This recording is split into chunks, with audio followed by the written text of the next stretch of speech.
Bem-vindos ao podcast Caos Planejado, seu programa sobre cidades. Eu sou Anthony Link e hoje converso com Meli Malatesta. Natural de São Paulo, Meli é arquiteta e urbanista formada pela Mackenzie e mestra e doutora em mobilidade urbana ativa pela USP. Há 35 anos trabalha na CET, a Companhia de Engenharia de Tráfego de São Paulo, voltada à mobilidade ativa, onde participou e coordenou em políticas e planos para pedestres e ciclistas. É idealizadora e presidente da Comissão Técnica de Mobilidade a Pé e Acessibilidade da ANTP, escreve para o blog Pé de Igualdade, no portal Mobilize, e trabalha como consultora e professora na área. Também é autora dos livros Pé de Igualdade e A Rede da Mobilidade a Pé. Bom dia, Meli, e obrigado por participar da 4ª edição do nosso podcast.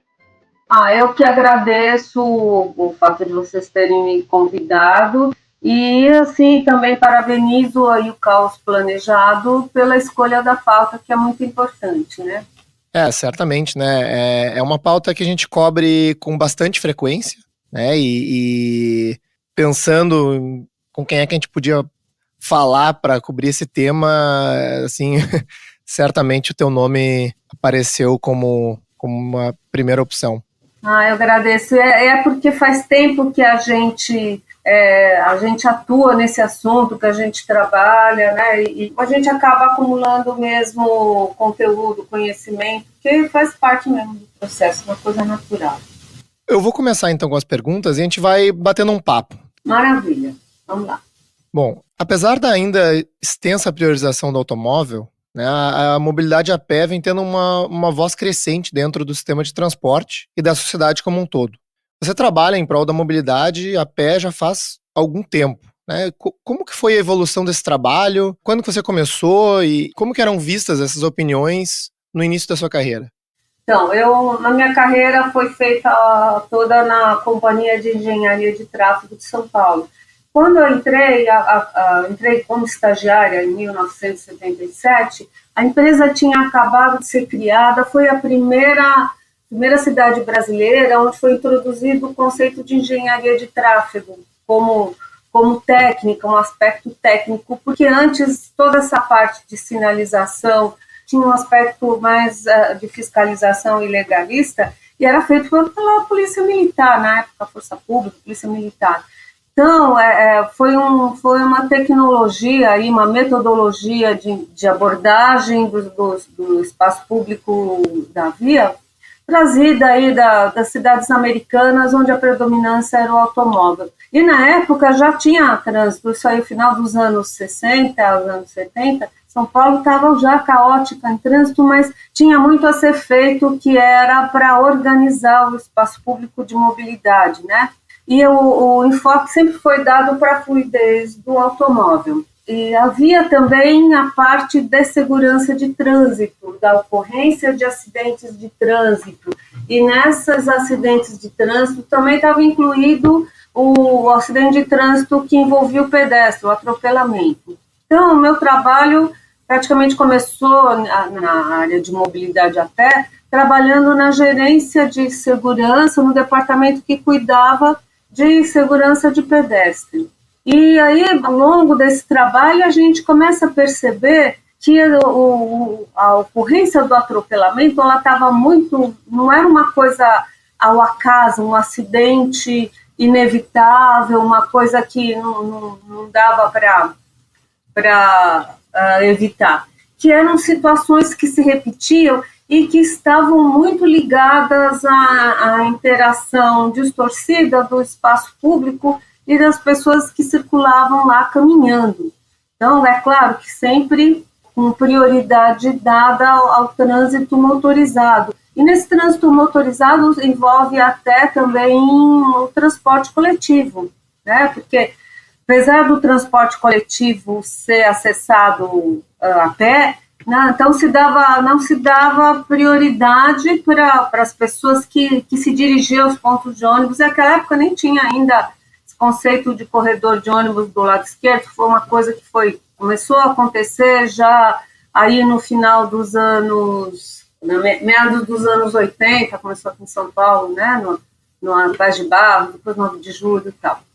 E aí, ao longo desse tempo, a gente começa a perceber que o deslocamento a pé não adiantava ele ser tratado só na área de segurança. porque a segurança ela tratava da consequência, que já era ver os locais onde aconteciam os atropelamentos e tentar solucionar com alguma intervenção no espaço público de desenho de via, né, de geometria viária e de sinalização.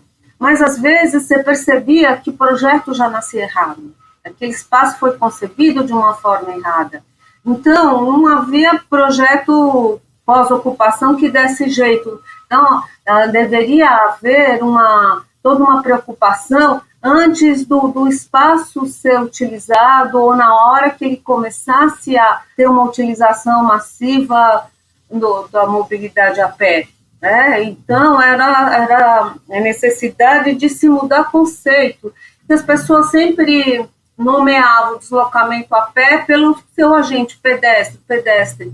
Então, o que faltava era ter o conceito do deslocamento a pé como modo de transporte e, como tal, com toda a conceituação que se aplica aos outros modos, que é o conceito de rede da mobilidade a pé, assim como você tem a rede de transporte coletivo, a rede viária, mesmo a rede cicloviária. Então, não adiantava eu ter um enfoque pontual, o que precisava ter um enfoque sistêmico e mudar os paradigmas, porque o deslocamento a pé, até legalmente, de acordo com não só o Código de Trânsito, mas depois a Lei Federal de Mobilidade Urbana, né, que definia a Política Nacional de Mobilidade Urbana como prioritário.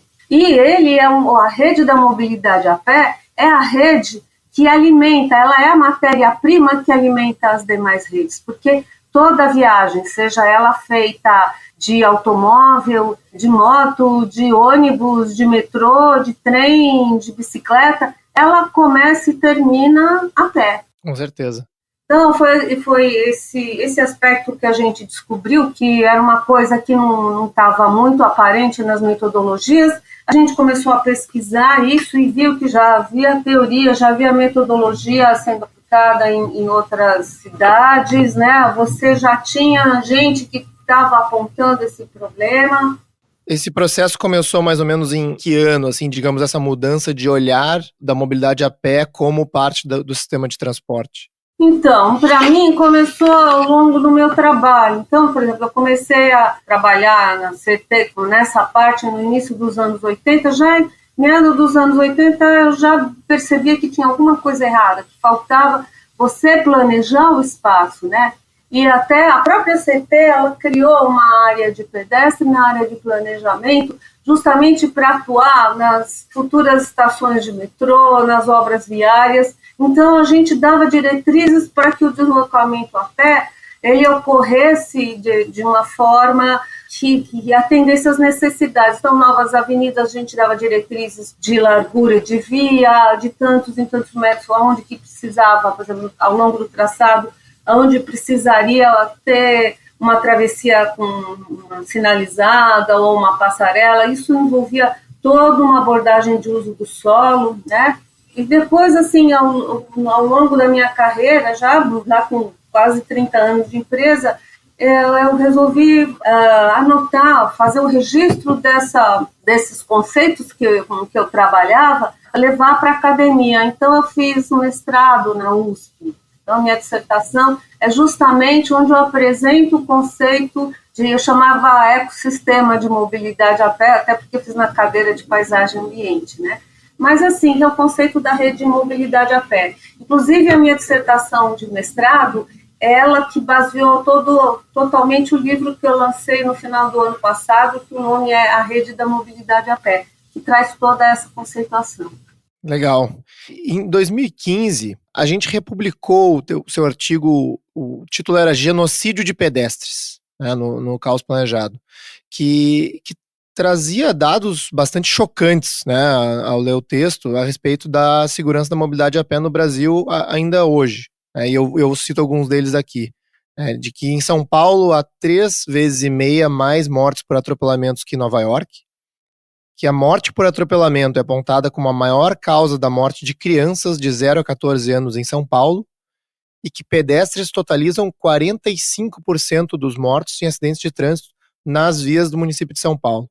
Olhando esses números, parece, bom, a gente está evoluindo, né, nessa conscientização da importância do pedestre, da mobilidade a pé, mas que ainda tem bastante coisa para fazer, né? E ao final do artigo você cita algumas estratégias de mitigação dessa questão, né? Você poderia falar um pouco sobre elas? Não, só retomando o artigo, né?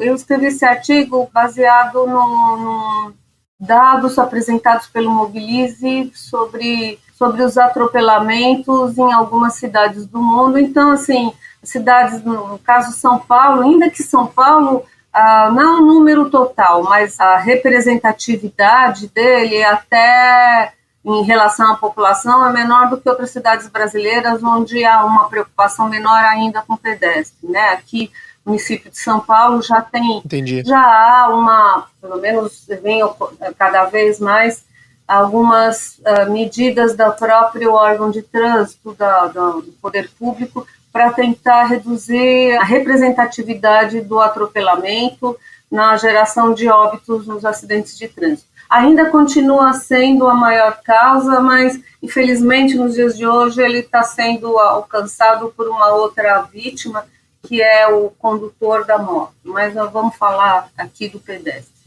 Como solução para você reverter esse tenebroso quadro, é realmente você dar a prioridade que a mobilidade a pé merece, né?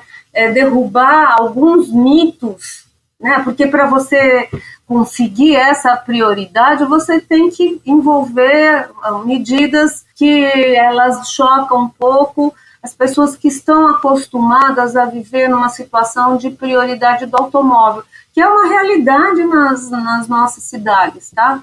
Então, assim, é só você ver a programação semafórica, o tempo que o pedestre é obrigado a esperar para aguardar a vez dele atravessar e o tempo que é dado para a travessia do pedestre, que continua sendo terrível. E isso, infelizmente, é definido por um manual do Denatran, um padrão nacional. São medidas que continuam valendo. Então, todo esse trabalho aí da divisão mais justa do tempo de uso da via nas travessias entre a mobilidade a pé e a mobilidade motorizada, principalmente nos corredores de ônibus, que as pessoas chegam caminhando nas paradas, né? Elas entram e saem do ônibus caminhando. Então, quando você planeja uma rede de transporte, você não pode pensar só considerar o passageiro, porque geralmente as nossas redes de transporte público coletivo, seja ela sob pneus ou sob trilho, ela é planejada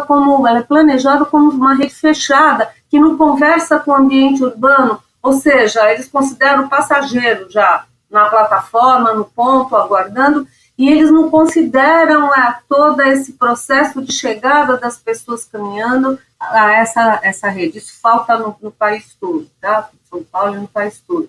Uma outra coisa importantíssima é o redesenho da cidade, né?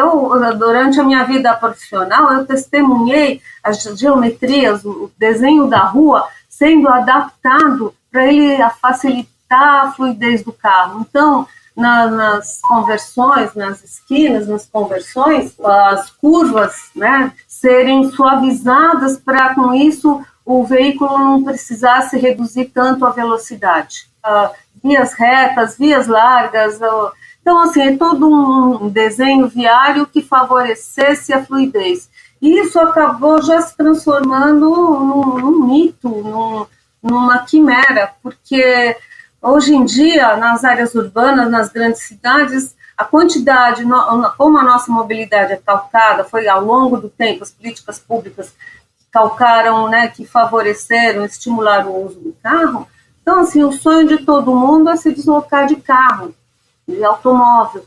Isso provoca uma grande ocupação do espaço viário e, como consequência, a lentidão, congestionamento, as pessoas cada vez mais gastando o tempo de vida delas nos deslocamentos diários, né? Aqui em São Paulo, na rede Nossa São Paulo, na última pesquisa, a média aí do paulistano, ele gasta 3 horas por dia na ida e na volta para o trabalho. Imagina, 3 horas por dia, você imagina isso rebatido ao longo de um ano, quanto tempo perdido, né? Você não pode fazer nada. Então, se você rever o desenho da via, você tem também que promover o que a gente chama de as medidas da visão zero. A visão zero que envolve todo um trabalho de redução dos padrões de velocidade, porque não adianta nada você sinalizar uma via a 60 km por hora, porque ninguém anda a 60 km por hora numa área urbana, tá? Você anda no máximo a 40 e nem isso. A velocidade média de São Paulo, há um tempo atrás, era 14, acho que agora está menos do que 11 km por hora. Porque por esses problemas aí que a gente já falou, né? Então, e você estimular as pessoas a caminharem, a usarem o transporte coletivo, com isso você ganha espaço nas cidades, e até mudar, aí já são medidas mais difíceis, você trabalhar, atuar no sentido da compactação das cidades, né? Então, você trabalhar com o desenho da cidade seguro, a zona 30, que você trabalha com velocidade máxima de 30 km por hora, né? E por que o 30 km por hora? Porque, de acordo com estudos feitos, se houver um atropelamento no máximo a 30 km por hora, a vítima, né, o pedestre, tem uma chance boa de sobrevivência quase sem sequelas. A partir dos 30 km por hora, o risco dele sofrer um óbito quando é atropelado ou ter sequelas sérias aumenta assim, exponencialmente. Então, por isso que se marca como limite uma velocidade máxima de convivência nos locais onde você tem um fluxo grande de pessoas caminhando e o trânsito motorizado a 30 km por hora. Eu vou até complementar aí para os ouvintes, né, que eu gosto muito dessa visão da cidade mais compacta, que é a questão de, digamos, aproximar as pessoas numa região da cidade, né? Então, estando tudo mais próximo, né, as atividades mais próximas, se facilita a caminhabilidade e, inclusive, se permite, né, essa diminuição da velocidade dos carros para não, enfim, precisar percorrer distâncias muito longas. Exatamente. Porque, geralmente, aqui as cidades brasileiras, até as cidades planejadas, né, como a gente tem BH, você tem Brasília, a tendência é o espraiamento. E com o espraiamento, o espalhamento da cidade, você vai ter que se deslocar a grandes distâncias. Isso envolve uma demanda grande por transporte público coletivo, que não dá conta, e aí as pessoas acabam indo para o automóvel, indo para a moto e criando essa situação distorcida, né? E tem até as consequências também para a própria cidade. Então, se você usa bastante o trânsito motorizado, você polui a cidade, o teu ar é ruim. Se você não caminha ou pratica um outro tipo de mobilidade ativa, que também é bastante favorável para você trabalhar com esse conceito de cidade compacta e cidade segura, que é a mobilidade por bicicleta, se você é sedentário, você futuramente vai ter problemas de diabetes e hipertensão, que é onde se gasta mais o dinheiro das políticas de saúde pública. Além disso, também a gente também tem um problema que é decorrência da cidade para o automóvel, que são áreas públicas vazias. Então, você viver no mundo das caixinhas, você sai da caixinha da sua casa, entra na caixinha do automóvel, e aí você desce na caixinha da sua escola, do seu local de trabalho. Então, as áreas públicas, as calçadas, as ruas vão ficar vazias, isoladas, então elas se tornam perigosas. Então, aí você vai ter que investir em políticas públicas de segurança. E essa é uma visão genial, já uma sacada genial da Jane Jacobs, isso nos anos 60 do século passado, né? Que ela falava ela chamava de vigilância informal, uma pessoa toma conta da outra, né? Então é o conceito de fachada ativa. E aí, o pior inimigo que traz uma cidade de caixinhas é o condomínio, né? Você morar num condomínio fechado, murado, você, quando for procurar a parte de comércio e serviços, entrar no shopping, que também é uma outra caixa. Então, o ideal para reverter isso é você ter uso do solo misto, residência, comércio, serviços, com fachadas ativas. E isso é um outro fator que entra para a qualidade da caminhabilidade. Né? Além da fachada ativa, você ter calçadas largas, bom revestimento, elas sejam principalmente acessíveis, né? Porque a gente tem aí um bom percentual da população brasileira que tenha algum tipo de deficiência física, visual, né? E a população que também está envelhecendo. Então, o idoso ele tem um andar mais limitado, né? Mais arrastado. Precisa de cidade assim. Claro. E Meli, mesmo assim, né, com todos essas estratégias, né, para promover a caminhabilidade, né, o seu trabalho, o nosso, né, e campanhas, né, a gente ainda vê em discussão ou praticamente em implementação no Brasil, né, propostas de lei para multar pedestres e ciclistas dependendo do seu comportamento na via, né, ou atravessando fora da faixa, alguma coisa assim, né? E me parece, né, falando com algumas pessoas que talvez tenham essa visão da cidade orientada para o carro, que o próprio pedestre seria, digamos, o responsável por parte desses acidentes, né? Bom, eles estão atravessando em locais inapropriados, né? Parafraseando aqui, eles se jogam na frente dos carros, e por isso que existe esse cenário tão trágico, né? A minha pergunta aqui é a seguinte: como que a gente responde a esses chavões, né, de uma forma direta, simples e que comece a popularizar, talvez de uma forma acessível, essas nossas ideias? Assim, a princípio, qualquer usuário da via que se comporte de maneira inapropriada, coloque em risco a sua vida, principalmente a vida dos outros, merece uma punição. Um princípio básico, tá? Porque de divisão de um espaço público comum a todos.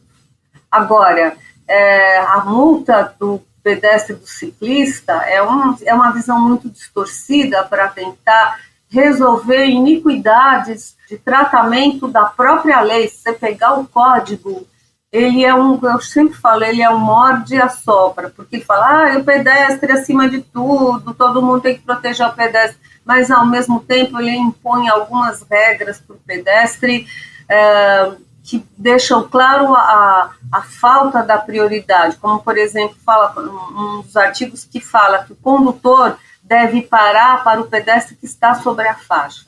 Ora, às vezes você fica ao lado de uma faixa de pedestre muito tempo e ninguém para você. Então, como é que você consegue estar sobre a faixa de pedestre para o condutor te respeitar? E isso acaba gerando uma dificuldade muito grande de punir o condutor que não dá prioridade, que não para na faixa de pedestre. Isso acontece só aqui no Brasil. Você vai para fora, você se posiciona do lado de uma faixa, os automóveis param e você atravessa. Aqui é alegado que o pedestre fica do lado da faixa e não vai atravessar, então por isso que o artigo precisou ser redigido assim. Se você está do lado de uma faixa e não vai atravessar, o condutor parou, o motorista parou, viu que você não atravessou, ele continua, ele vai perder quantos segundos nisso? Não vai perder a vida por causa disso. E esse tipo de má redação, de legislação, ainda que precisa um bom aprimoramento, acaba gerando outras distorções, como aí um projeto de lei que queria tornar obrigatório um gesto de mão, né, penalizar ainda mais o pedestre. Então, ele sinalizar a intenção de travessia, além de ter a faixa, ele ser obrigado a fazer um gesto de mão. Eu não sou contrário ao gesto de mão, só deixar claro. Eu mesmo faço o gesto de mão para tentar dialogar com o motorista, porque o nosso motorista é muito mal educado, né? E esse problema vem da autoescola, nos centros de formação de condutor, onde a maioria não ensina os direitos dos pedestres e ciclistas. Eu estou falando de pedestre, mas também tem toda a parte aí de quem pedala, que a vida não é fácil. Daí, assim, para tentar resolver, então vamos multar pedestre e ciclista. As cidades ainda não estão, tem muitas cidades no mundo que o pedestre ele é autuado quando ele atravessa fora da faixa, quando ele anda fora da calçada, mas há uma situação de espaço público completamente diferente daqui. Como é que você não vai atravessar fora da faixa se a faixa é colocada num lugar onde ela atrapalha menos a fluidez do trânsito motorizado? Então, você que está a pé, que gasta, que está numa situação de desconforto e de perigo maior, você é obrigado a se sacrificar para o motorista não ficar parado no trânsito. Tem que se rever isso daí. Nossas calçadas são péssimas. né? Elas são esburacadas. Às vezes é impossível você andar numa calçada, mesmo que ela não seja esburacada, porque ela tem uma inclinação transversal, lateral muito grande, porque os donos das casas, né, quando fazem as suas calçadas, que isso também é um outro problema, né, aqui a nossa legislação de todas as cidades brasileiras, ela produz uma parceria, aliás, para mim, a parceria público-privada mais mal sucedida que existe, que o poder público fiscaliza, mas cabe ao proprietário do imóvel construir e fazer a manutenção da sua calçada. Por que isso? Por que então isso também não serve para a pista? Então, olha, o proprietário do imóvel também vai ser responsável por pavimentar e fazer a pista do carro do jeito que ele quiser na testada do lote dele. Então, por isso, a pista funciona muito bem, ela é plana, mas a calçada não. Você imagina o que andar numa calçada cheia dessas rampas transversais, que produz seções, degraus, para um cadeirante, para uma mãe que está puxando um carrinho de bebê, né? Uma pessoa que está puxando um carrinho de feira, um carrinho com compra. Então, elas são obrigadas a ir para a rua. E aí o pedestre é indisciplinado porque anda na rua. Tá certo? Às vezes, a próprio imóvel, ele invade o espaço público, ele ocupa, e a prefeitura não fiscaliza nada disso, ela não faz a parte dela. Então, ou seja, uma parceria ruim. Aí, e eu vou te falar, esse projeto de lei, essa resolução, aliás, do CONTRAN, que estabelecia a multa do pedestre e do ciclista, ela foi revogada temporariamente, acho que você está sabendo.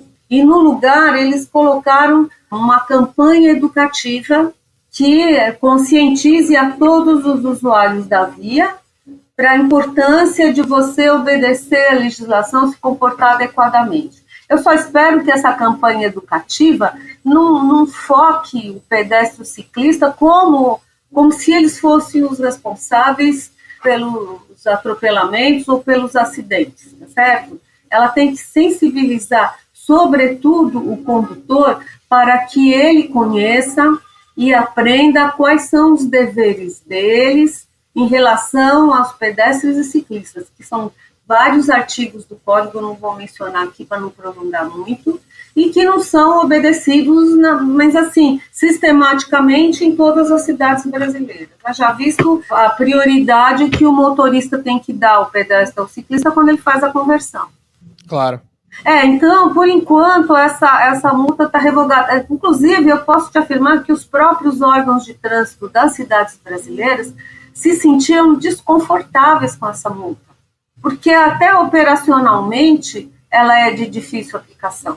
E ela ia trazer outras consequências. Se eu sofresse uma multa, eu ia recorrer e, por exemplo, se eu estava andando ou atravessei fora da faixa, às vezes você tem longos trechos, não tem uma travessia, né? Você vai ter que se deslocar 500 metros para atravessar numa faixa e voltar outros 500 metros de onde você estava. Às vezes você tem trechos de quilômetros sem ter uma travessia, né? Então são vários problemas que eu tenho certeza que ia trazer mais problema para os órgãos de trânsito do que tentar melhorar, avisar a segurança de pedestre e ciclista. Não é por aí e não é o momento.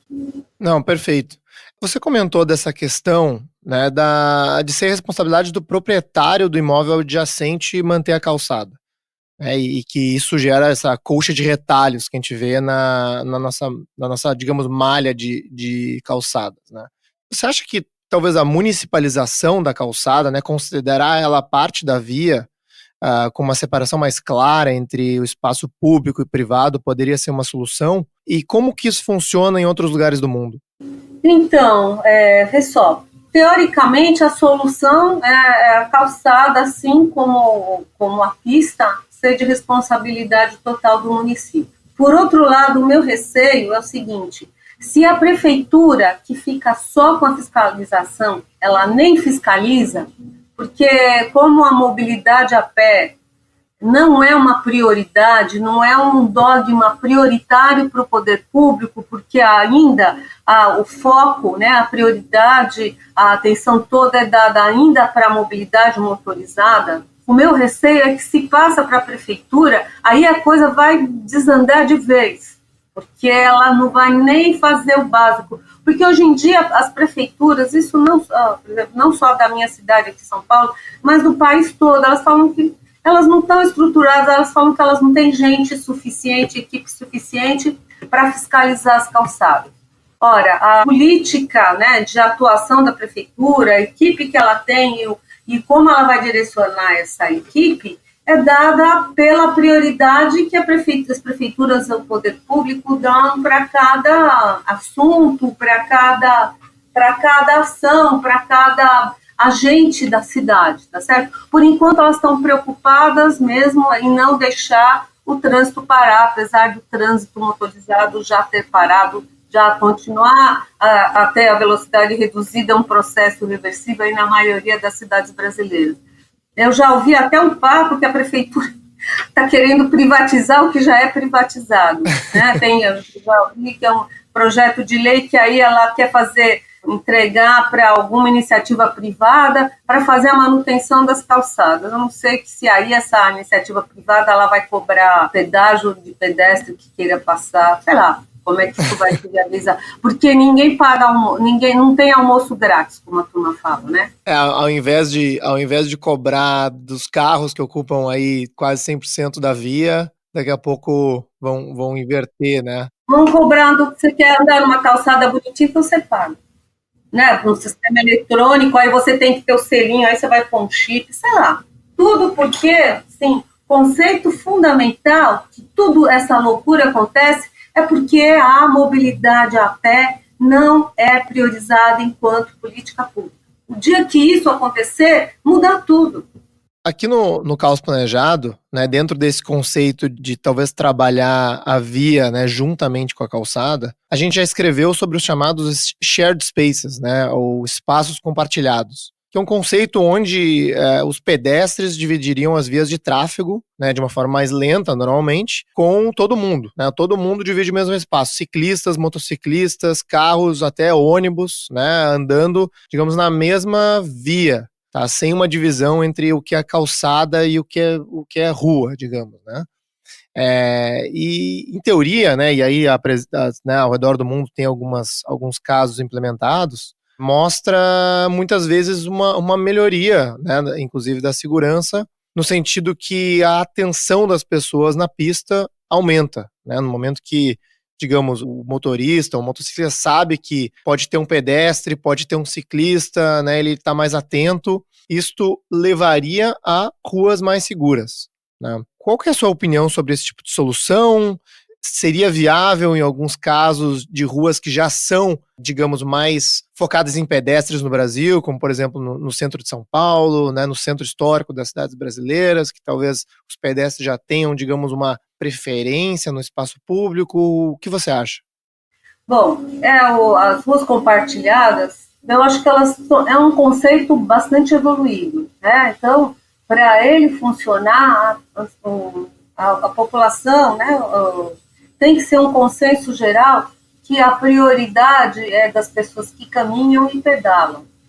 Né? Então, assim, a princípio, isso é até um dos instrumentos das metodologias de acalmamento de tráfego. Tá? Então, além de você mexer com o desenho urbano, desenho viário, né, o traçado da via, no sentido de você reduzir a velocidade, é você trabalhar com áreas compartilhadas onde não tem a diferença entre pista e calçada.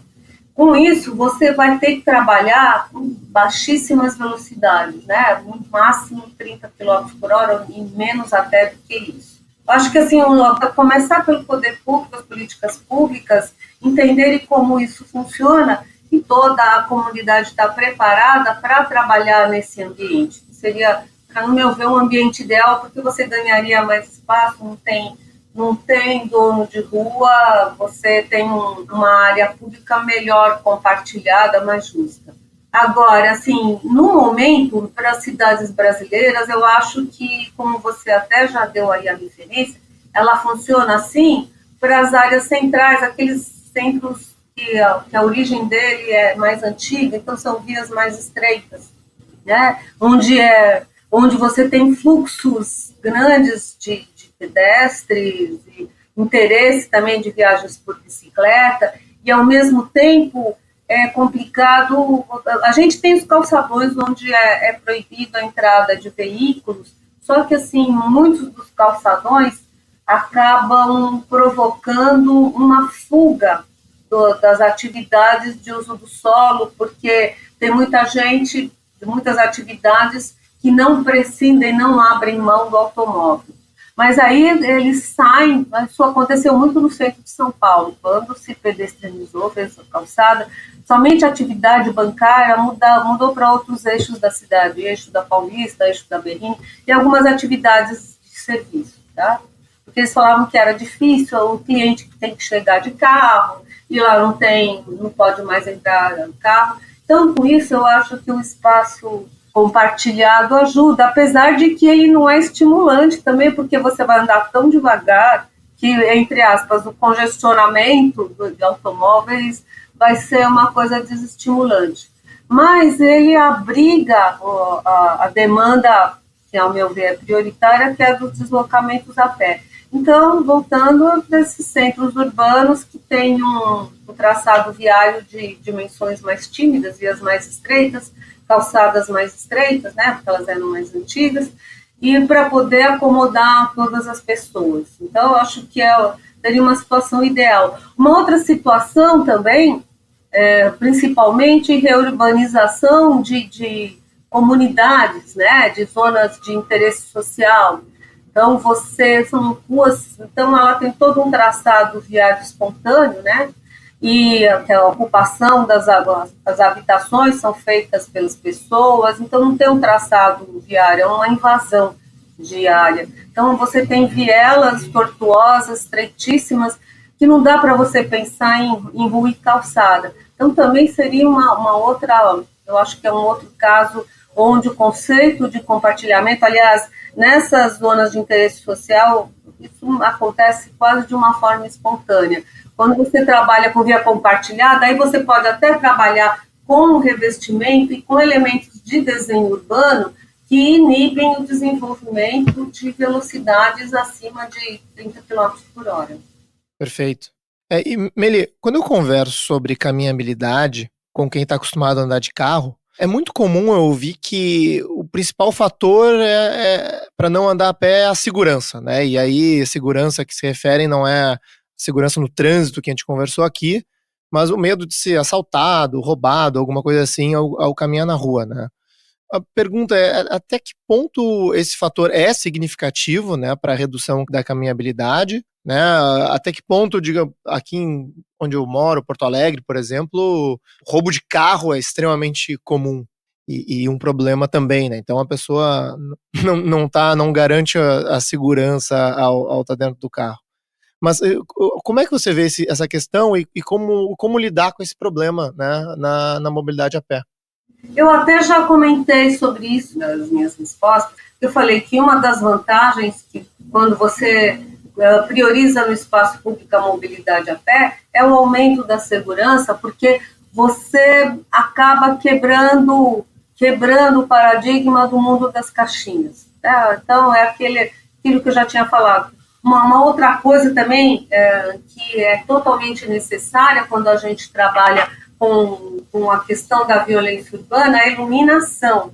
Né? Quando a gente fala de iluminação, não é a iluminação da rua, ela é voltada para a pista, ela está numa altura bem grande e ela não atende o deslocamento a pé. Então, seria uma iluminação de uma altura mais baixa, que esteja nas calçadas, né, voltada para o deslocamento a pé. E uma coisa importante, ela esteja mais baixa do que a copa das árvores, porque muitas vezes a copa da árvore ela acaba comprometendo aquela iluminação pública que está mais alta. Então, ela tem sombra, então são áreas escuras, tudo isso acaba implicando em você criar pontos, mesmo que eles não tenham perigo real, mas visualmente eles desestimulam. Não, o próprio paisagismo, às vezes você vai trabalhar com vegetação, então tem aqueles tufos de vegetação, de uma cobertura arbustiva muito alta, muito densa, então, não vou passar ali porque tem alguém escondido, ou de repente tem mesmo alguém escondido que vai assaltar. Então, é assim, você trazer as pessoas para a rua, para elas ficarem na rua, é você tornar a rua agradável, bancos, porque não, precisa ter bancos, banco de preferência, banco com imposto, né, para as pessoas sentarem, ficarem, em vez delas fazerem as suas atividades em casa ou dentro de algum local, elas irem para a rua. Então, uma outra coisa que eu acho que ajuda muito são, não sei se é em Porto Alegre tem, deve ter, são os parklets. Sim, já temos alguns. Então, parklet é uma coisa boa, porque muita gente fala, mas é privatização do espaço, porque o estabelecimento comercial que implantou, ele acaba se apropriando. É que o parklet é uma área pública, o estabelecimento comercial ele não pode proibir de nenhuma pessoa ir lá e sentar. Então, qualquer parklet é para ser usado por todo mundo, para todo mundo, né? Exato. E então são esses elementos que trazem as pessoas para fora. E é claro, uma calçada decente, com acessibilidade, com uma boa pavimentação. Quando a gente fala acessibilidade, é rampa, é piso tátil, né? E aí também ajuda a pessoa com deficiência visual a ter autonomia na rua, né? Uma superfície plana de acordo com os padrões aí das normas brasileiras, porque é muito comum, por exemplo, o idoso vai no médico e o médico fala, olha, o senhor, para combater sua diabetes, a sua hipertensão, precisa caminhar aí pro seu coração. E a família não deixa o idoso sair de casa porque é perigoso andar na rua. Ou ele cai ou ele é assaltado. E é mesmo. Não, e é perigoso mesmo. Então, às vezes fala, não, você não vai, porque você é velhinho, vai todo mundo te assaltar. Porque a rua, não, do jeito que está, não convida. Então, as ruas têm que receber todo esse tratamento. Então, que não é só a intervenção física no espaço público, mas é todo um trabalho também no espaço privado adjacente ao espaço público, justamente, que é o que eu falei da fachada ativa, justamente para criar esse ambiente. Perfeito. Pensando aqui nos teus comentários sobre iluminação, me parece que isso tem tudo a ver com o que você estava falando sobre os olhos da rua, né? Porque, enfim, ter uma iluminação melhor significa que as pessoas vão poder ver mais, né? E com, né, mais visibilidade, né, à noite, né, isso gera mais segurança porque a gente consegue efetivamente ver uns aos outros, né? Exato. Então, Meli, se encaminhando para o final, eu queria te perguntar sobre espaços pelo Brasil que são interessantes para caminhar a pé e talvez até falar um pouco sobre exemplos fora do país também, né? A gente estava conversando aí por e-mail antes de começar a gravar, que você mora em São Paulo, né? Você tem esse amor pela cidade, o gosto de caminhar.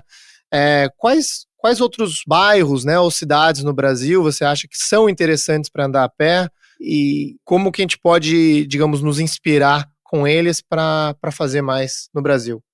Olha, acho que Curitiba, né, foi o primeiro calçadão no Brasil, ali aqui em São Paulo, as pessoas elas têm um pouquinho de medo de andar no centro da cidade.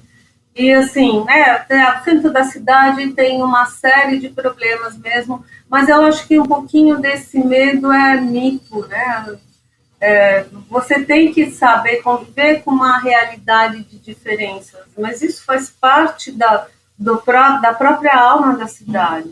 Então, sim, eu gosto muito do centro de São Paulo, eu acho que é uma região, centro velho, centro novo, é um local incrível para se caminhar. Eu gosto muito ali da região também, aqui em São Paulo, Santo Amaro, do Largo 13. E fora, eu falei de Curitiba, eu gosto muito também do Centro Velho do Rio de Janeiro, que eu acho belíssimo. Eles fizeram toda uma requalificação ali na 7 de setembro, em toda aquela região, junto com... a gente tem um exemplo até de rua compartilhada com o VLT, né, que ele é lento, tanto que o nome correto é veículo leve sobre trilho, e o carioca chama de veículo lerdo sobre trilho, porque ele tem que andar devagar mesmo. Então, eu gosto muito ali da região do Recife Antigo, e assim, Salvador, lado do Pelourinho, é uma delícia caminhar por ali. É interessante você citar várias áreas antigas, né, de cidades brasileiras que justamente são anteriores, né, a esses grandes planos, né, o modernismo, né, que começou a mudar o perfil das cidades. Florianópolis também, ali, a região do Mercadão também é gostoso, ali no calçadão que tem, é muito gostoso, não dá? É interessante, eu morei em São Paulo há alguns anos, né, e o que eu percebi é que favorecia a mobilidade a pé em muitos dos bairros era justamente as construções antigas que não foram transformadas ou que foram feitas antes aí das regulamentações que exigem recuos, não, né, ou que desincentivam a ocupação do térreo e que geram esse comércio, né, da fachada ativa, do térreo que você estava comentando. Né, alguns bairros aí mais recentes ou que se consolidaram mais recentemente, para Berrini, Vila Nova Conceição, né, eu achava muito menos interessante de caminhar a pé. Algum outro lugar em São Paulo assim, que eu adoro andar é a Avenida Paulista. Eu acho que todo mundo que mora aqui em São Paulo gosta. Certamente. Especialmente nos dias que a gente tem a Paulista Viva, que é o dia que a avenida fecha, e aí você tem a possibilidade de desfrutar do espaço como um todo. Eu acho que é uma ideia genial, que ela deve se aplicar em todas as cidades brasileiras. Eu tenho certeza que toda cidade brasileira tem aí uma avenida aí que ela é uma referência, ela é um local de desejo, de sonho da população. Né? Então, a Avenida Paulista, mesmo para quem mora longe, ela é acessada pelo metrô. Então, as pessoas vêm de bairros distantes, vêm de trem e metrô só para passear na Paulista. Não, sensacional. Espero que todas as cidades brasileiras aí possam ter isso como uma referência. É uma recomendação. Acho que todas as prefeituras tinham que ouvir a população e escolher um eixo para poder acontecer isso. Isso é uma coisa que traz uma vitalidade muito grande. Não, sensacional, Meli. E acho que a gente conseguiu cobrir tudo que tinha planejado aí para essa conversa. É um grande prazer. É um assunto assim que eu sou apaixonada e eu estou às ordens quando vocês quiserem conversar. Vamos lá. Isso aí. Muito obrigado. Esse foi nosso 4º episódio, onde conversamos com Meli Malatesta. Você pode encontrar os links para os artigos citados ao longo da conversa na descrição desse podcast. Nossa edição de som é feita pela Sound Thinkers. Obrigado por ouvir o podcast Caos Planejado e espero vocês no nosso próximo episódio.